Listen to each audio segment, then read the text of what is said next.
तो मजदूरों को बचाने के लिए जंग लगातार जारी है और जंग का शब्द इसलिए मैं इस्तेमाल कर रहा हूं क्योंकि लगातार पहाड़ को चीरकर और मजदूरों तक पहुंचने की कोशिश चल रही है और इसी कोशिश में ऑगर मशीन खराब हुई थी, जिसके बाद अब प्लेटफॉर्म को सही कर लिया गया है और अब थोड़ा और वक्त बचा हुआ है, उसके बाद मजदूरों तक पहुंचा जाएगा। तो रेस्क्यू ऑपरेशन को लेकर यह बड़ा अपडेट जो है वो बताया जा रहा है कि ऑगर मशीन का प्लेटफॉर्म ठीक किया गया है और अब इसी ऑगर मशीन के जरिए जो ड्रिलिंग का काम है वो आगे बढ़ता हुआ नजर आने वाला है, जिसके बाद मजदूरों तक जो थोड़ी सी दूरी बची है उसे भी पाट लिया जाएगा।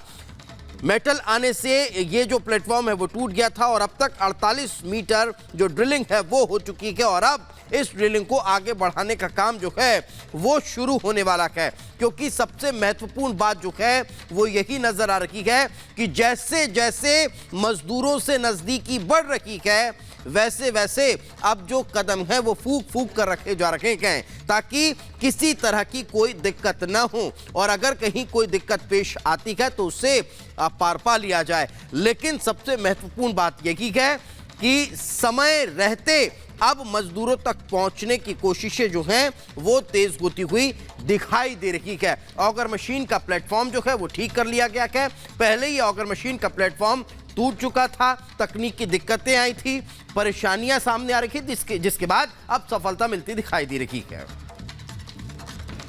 तो काम मुश्किल है लेकिन लगातार ये जारी है और जैसा कि दीपेश ने बताया ऑर्गन मशीन को दुरुस्त कर लिया गया और अब आपको बता दें कि सिर्फ 8 से 10 मीटर की दूरी बची है जहां पर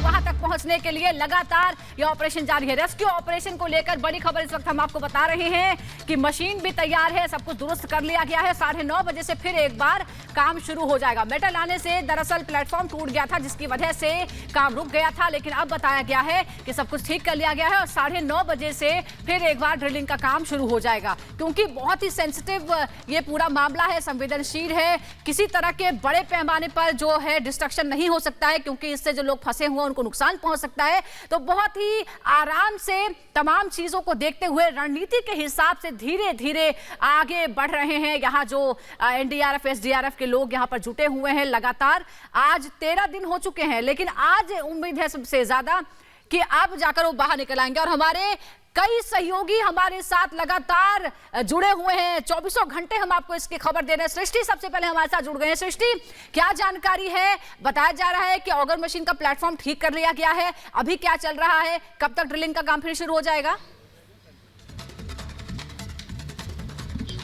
बिल्कुल सुजाता, देखिए आपको बता दूं कि ऑगर मशीन पूरी तरीके से ठीक है और प्लेटफॉर्म डिसबैलेंस हुआ था, उसे फिर से रिपेयर कर लिया गया है। प्लेटफॉर्म पर मशीन अब चढ़ पा रही है, कोई दिक्कत उसमें नहीं आई है। अब आगे का जो स्टार्ट करने का है वो माना जा रहा है कि 9:30 बजे के बाद में इस ड्रिलिंग को स्टार्ट किया जा सकता है। और सबसे बड़ी बात यह है कि डीआरडीओ की टीम आपने देखा था कि आज से 4 दिन पहले यहाँ पर अपने कुछ इक्विपमेंट्स और रोबोट्स के साथ में पहुंची थी। दक्ष रोबोट का जिक्र था कि जिसे अंदर उतारा जाएगा, लेकिन अनफॉर्चुनेटली वो वहां पर काम नहीं कर पाया। तो अब ये जानकारी मिल रही है कि कुछ ऐसे इक्विपमेंट, उसका क्लियरली नाम नहीं बताया गया है, लेकिन उदाहरण के तौर पर यह बताया गया कि जैसे स्कैनर होता है या एक्सरे होता है, उसी तरीके से आप इसे समझ लीजिए कि कुछ कैमरे के माध्यम से जो है वो अंदर डाल के 20 मीटर तक की, अभी हमें 7 से 8 मीटर का सफर तय करना है, लेकिन वो 20 मीटर तक की क्या स्थिति है इसे स्कैन करके बताएगा कि अंदर कोई मेटल है, कपड़ा है, रस्सी है या किसी तरीके का पत्थर है, ये उसके जरिए हमें बता दिया जाएगा।